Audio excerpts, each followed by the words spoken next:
¿Aquí qué se hacía?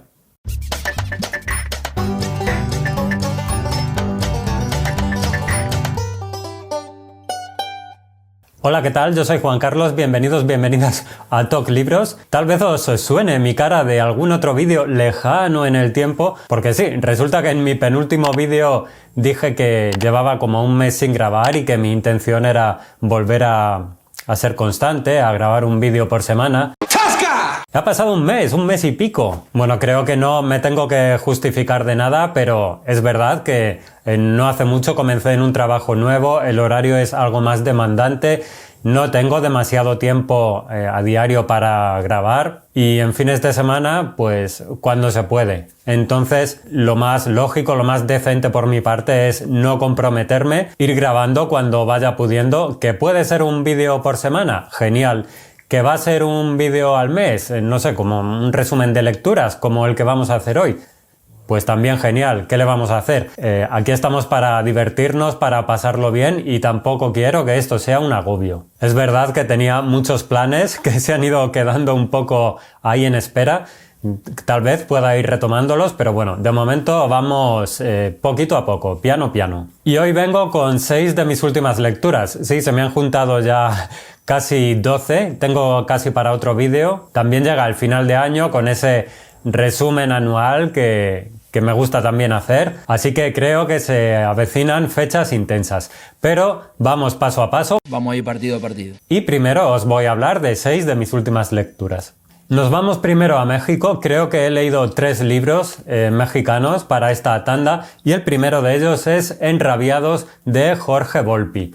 Bueno, Jorge Volpi es un autor con bastante recorrido y muy conocido en el mundillo literario mexicano y además tiene la suerte de ganar becas como churros. Yo no sé cómo lo hace este hombre, pero en fin, eso es otro tema. Primero agradecer a Páginas de Espuma que pensó que este libro me iba a interesar y me lo hizo llegar, así que muchísimas gracias a la editorial. Y en Enrabiados vamos a encontrar 6 relatos que nos intentan confrontar con la realidad que nos rodea y que además también quieren reflexionar sobre las causas y las consecuencias de la rabia, como bien dice el nombre. Para ello, el autor se sirve prácticamente en todos los cuentos de las redes sociales y cómo las usamos, especialmente la antiguamente conocida como Twitter.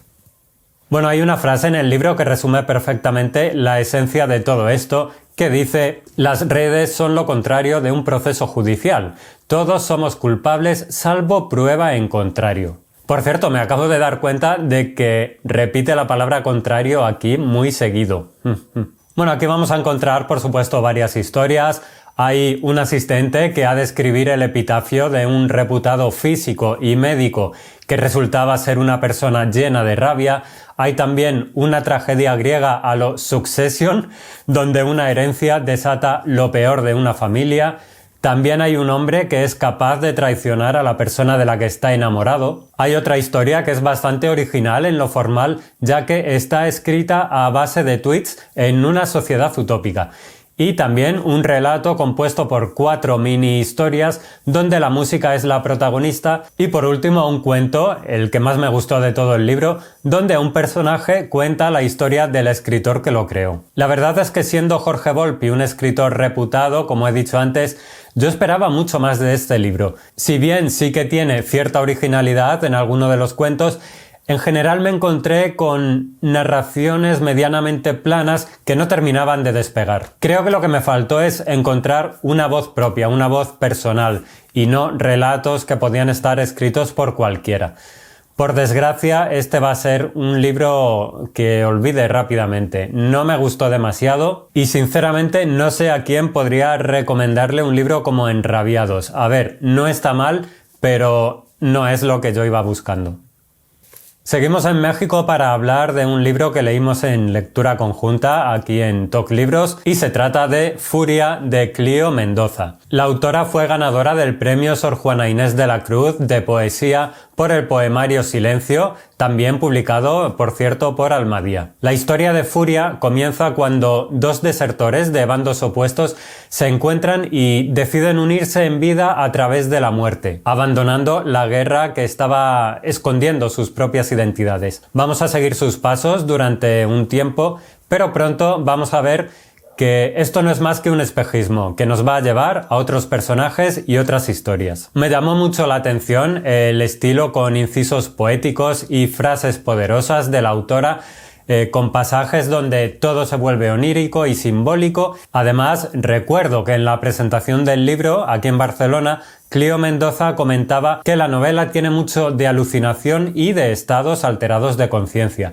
y mencionaba como referente a Unica Thurn, una poeta y artista alemana que padeció los delirios de la enfermedad mental. Y esa mente distorsionada de los personajes es lo que ha permitido jugar a la autora con lo onírico y con el lenguaje poético. La novela tiene sus momentos de descoloque, un poco, de cambio de personajes, donde parece dejarse atrás todo lo anterior para centrarse en nuevas historias, y esto puede molestar un poco, pero en mi opinión se termina hilando bastante bien. De hecho, yo suelo perderme en narraciones así un poco confusas, y en Furia, sorprendentemente, lo seguí todo con bastante naturalidad. Y hablando de hilos, uno de los personajes era un vendedor de hilos, pero por aquí y por allá va apareciendo un misterioso mercader que es en realidad el dueño de esos hilos con los que mueve a las marionetas que son el resto de personajes. Alguno de ellos se mueve guiado por el odio y el rencor, llegando a realizar acciones totalmente insospechadas de lo brutales que llegan a ser. La búsqueda de la propia identidad a través de comprender quién fue la figura paterna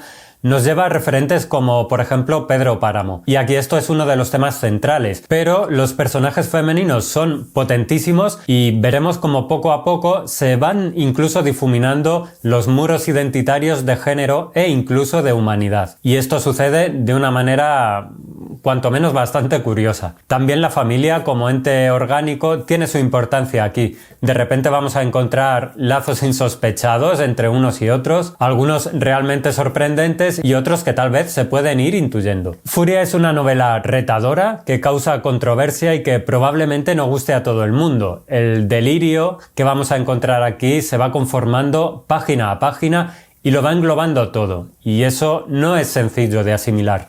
Personalmente me gustó mucho esta narración y os animo a que viajéis con vuestros propios ojos por los parajes difuminados y loquísimos de Furia de Clio Mendoza. No nos vamos de México para hablar de un libro que casi es un clásico moderno, y se trata de Las muertas de Jorge Ibargüengoitia.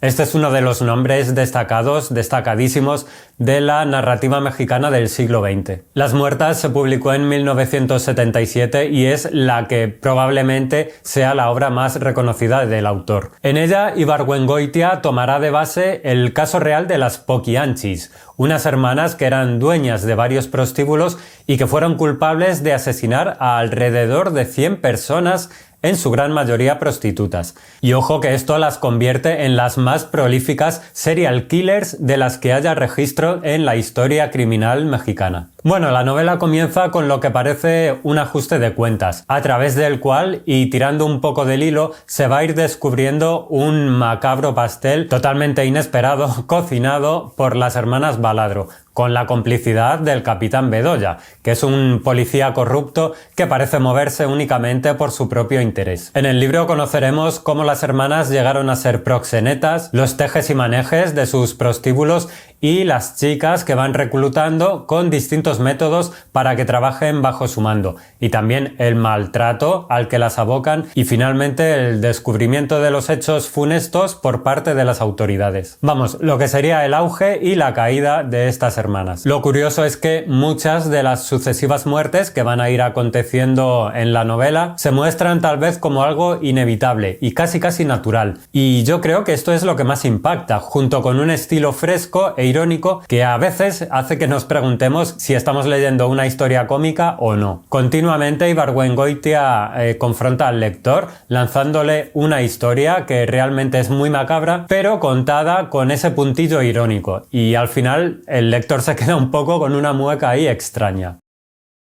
El equilibrio que logra el autor en este sentido me parece admirable y probablemente sea el motivo de la gran reputación de la que goza esta novela. Otra curiosidad es que al final se nos muestra el juicio donde declaran testigos e imputados para finalmente llegar a un veredicto. En Las muertas hay una agudísima crítica social, sobre todo hacia la naturaleza humana. Los personajes son muy llanos, resultan muy llanos, nada de alta alcurnia, y esto los hace tal vez incluso reconocibles. También se denuncia el funcionamiento de ciertos estamentos y la corrupción que cubre como un gigantesco manto gran parte de los aspectos sociales mexicanos, al menos en la época en la que transcurre la novela. Probablemente el humor es una de las mejores herramientas para tratar de mostrar y entender una sociedad y ciertas conductas colectivas. Así que Las muertas me parece un ejemplo perfecto de ello y una novela muy recomendable. Abandonamos ahora sí México y nos vamos a Colombia para hablar de la segunda novela de una autora contemporánea que es Lorena Salazar Masso, que nos trae Mal de niña, esta novela publicada por la editorial Tránsito. Isa es la protagonista de esta novela. Ella es una niña que vive en un hotel de carretera del que se encarga su padre. Podríamos decir que vive con él, con el padre, pero creo que es mucho decir porque él nunca está. Y de hecho cuando está apenas parece verla. Es como que su mente y su mirada la esquivan y la hacen de lado. Por ello Isa se ha de conformar con relacionarse con los trabajadores del hotel, con los clientes habituales del bar o con una tía que no tiene demasiado claras cuáles son sus prioridades. Este contraste entre la niña y los adultos está bastante difuminado y en muchas ocasiones es la pequeña quien parece la más madura de todos, la que incluso parece asumir responsabilidades que no le tocan. Por lo tanto, vamos a ver que varios personajes pululan por allí y se relacionan, pero en todos ellos reina la soledad. Y la pobre Isa es el máximo exponente de ello. Además, tiene un malestar en la barriga que no le permite nunca estar al 100%. En Mal de niña siempre hay una prosa muy calmada, con esa narración pausada, típica un poco de la narrativa oriental, donde todo se centra mucho en el interior y el tiempo parece que transcurre de otra manera. De hecho, en la novela son muy importantes los silencios, los entretiempos, las esperas, esos espacios temporales que no suelen narrarse y que no se quedan instalados en la memoria, pero que probablemente son en realidad la base de la vida. La niña parece instalada casi como una figura fantasmal en un pueblo que cada vez parece más olvidado del mundo, parece un escenario teatral donde todo ha quedado suspendido en el tiempo y donde la dejadez y el olvido son un ente que lo va devorando todo, lo material, lo inmaterial y lo humano, casi como si las personas no fuesen más que ecos de un pasado mejor. Isa tiene que moverse entre toda esa indefinición y creo que esto está muy bien conseguido, este efecto por parte de la autora para que el lector lo perciba de esa manera. Si en esa herida llena de peces, que era la anterior novela de la autora, era el final el que rompía y sorprendía, el que removía las aguas del río casi como un tornado. Aquí esto es mucho más sutil, más en consonancia con el resto de la narración. Pero ojo, no por ello el final resulta menos devastador y termina dejando al lector en un estado de calma frustrada por la desesperanza. Es casi una experiencia religiosa. Creo que las segundas novelas probablemente sean las más difíciles, porque cuando has debutado y has tenido cierto éxito, refrendarlo es bastante complicado. Pero creo que Lorena Salazar Masso, con Mal de niña, lo consigue y desde luego va a ser una autora a la que le voy a seguir la pista muy de cerca. Y curiosamente seguimos en Colombia para hablar del siguiente libro que leí. Se trata de la novela La luz difícil de Tomás González. Esta es una novela que gira alrededor de un hecho terrible, el momento en que llega la muerte programada de un hijo, un joven que quedó parapléjico hace unos años debido a un accidente y cuyos dolores resultan incompatibles con una vida digna. Y será el padre, David, quien 20 años después recuerde esos días de terrible angustia. Y lo hace desde un lugar mucho más reposado, cuando él está perdiendo la vista, que es algo muy importante para él, ya que era pintor, y esa disminución de su capacidad visual está muy relacionada con cómo percibe la luz, de manera literal y también metafórica. Bueno, esta es una novela que para mí fue de menos a más. me costó varias páginas engancharme tal vez, pero una vez estuve metido ya no me fui. Algo que me gustó mucho es que el autor y el narrador no intentan contarnos el drama de la muerte del hijo y cebarse con ello, machacar un poco al lector. Sin embargo, tampoco existe una desdramatización así a lo bestia. Creo que el libro es bastante coherente y equilibrado con los hechos que cuenta. Y también en cómo actúan los personajes principales, es decir, esa familia durante esos días tan aciagos. También, como he dicho, ese juego artístico que tiene que ver con la pérdida de la visión y cómo los cuadros del narrador van cambiando según se acentúa la falta de luz en sus ojos, creo que es una muy buena metáfora de la vida. El hecho de llevarnos 20 años después de la muerte del hijo es importante, porque en ese presente, desde el que aparecen los recuerdos, todo ha cambiado. El concepto de familia incluso, pues muchas de las personas del pasado han ido borrándose de diferentes maneras. Quiero destacar la importancia de cada personaje, por pequeño que sea su papel en esta novela. A todos los encontré muy cercanos y muy humanos, y cada uno tiene un rol muy definido a través de su propia personalidad. Y sobre todo me quedo con la enseñanza de la supervivencia, de que todo pasa, aunque no se olvide, y que en las tragedias, por horribles que sean, siempre hay un espacio, aunque sea mínimo, para que una pizca de la luz que da nombre al libro llegue a nosotros. Así que, a pesar de la oscuridad que cierne muchas de las páginas de este libro, me ha parecido una novela luminosa y magnífica en su brevedad, porque es una novela bastante breve. Y no me había dado cuenta, pero seguimos en Colombia, es decir, 3 libros de México y 3 de Colombia en esta tanda. Un dato cuanto menos curioso. Bueno, leímos también en lectura conjunta aquí en Talk Libros El ruido de las cosas al caer de Juan Gabriel Vázquez. Este es un libro al que le tenía muchas ganas personalmente, ya que, bueno, me habían hablado bastante bien del autor y esta es una de sus novelas más reconocidas. La historia nace cuando Antonio Llammara conoce a Ricardo Laverde. Vaya nombres, ¿verdad? Bueno, ellos tienen una amistad un tanto distante, pero poco a poco se van acercando. Y un día Laverde es asesinado en plena calle cuando Llammara lo acompañaba. A partir de ahí van a surgir diferentes preguntas que necesitan respuestas y, como podréis imaginar, estas respuestas se van a ir desvelando a lo largo de la narración. Decir que yo al principio estaba enganchadísimo con esta novela. Vázquez me sumergía totalmente en las calles de Bogotá, de la Candelaria, encontraba reflexiones interesantísimas sobre el ser y sus propios actos, tanto los que comete como los que quedan en un universo hipotético. En esto creo que el autor tiene muy buena capacidad y me parece algo muy meritorio. Incluso en muchos pasajes, no sé por qué, me venía a la mente Milan Kundera.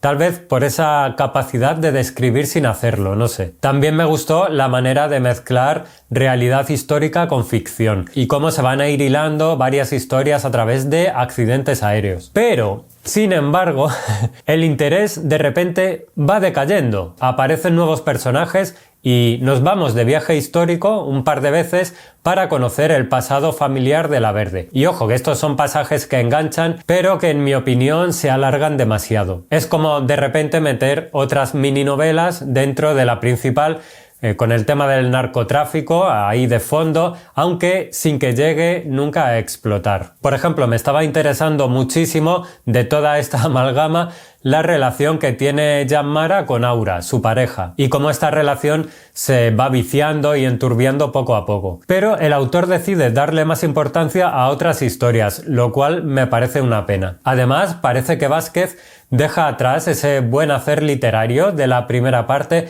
para centrarse mucho más en la trama y olvidarse de lo demás. Se pierde el ritmo, se pierde la cadencia y se convierte en un libro, en un producto que podría haber escrito cualquiera. Quiero decir que desaparece la impronta, la huella del autor. Pasa de ser un libro único casi a ser una serie más de Netflix, por ejemplo, que la ves, te medio gusta, pero en cuanto termina la olvidas. Todo esto lo digo porque terminé enfadado, porque además el final me parece que se acercaba bastante a lo que estaba encontrando al principio y me dio mucha rabia. Cuando te están poniendo un caramelito en la boca que está bien sabroso y te está encantando lo que estás leyendo y de repente cambia para convertirse pues en un producto comercial, sin denostar la literatura comercial, por supuesto, pero bueno, es algo que a mí no me termina de convencer. Así que personalmente terminé decepcionado con El ruido de las cosas al caer de Juan Gabriel Vázquez.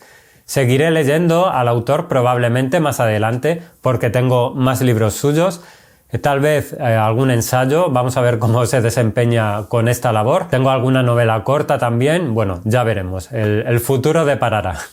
Y hasta aquí este resumen, estas impresiones sobre 6 de los últimos libros que he leído. Muchas gracias por haber llegado al final del vídeo. Aunque esté un tanto desaparecido, no me olvido de todos vosotros. Siempre agradezco muchísimo las muestras de cariño, el apoyo. Y nada, espero vuestros comentarios. Ya me diréis si habéis leído alguno de estos libros o si queréis hacerlo. Un abrazo a todo el mundo y nos vemos en un próximo vídeo que espero sea muy pronto. Chao.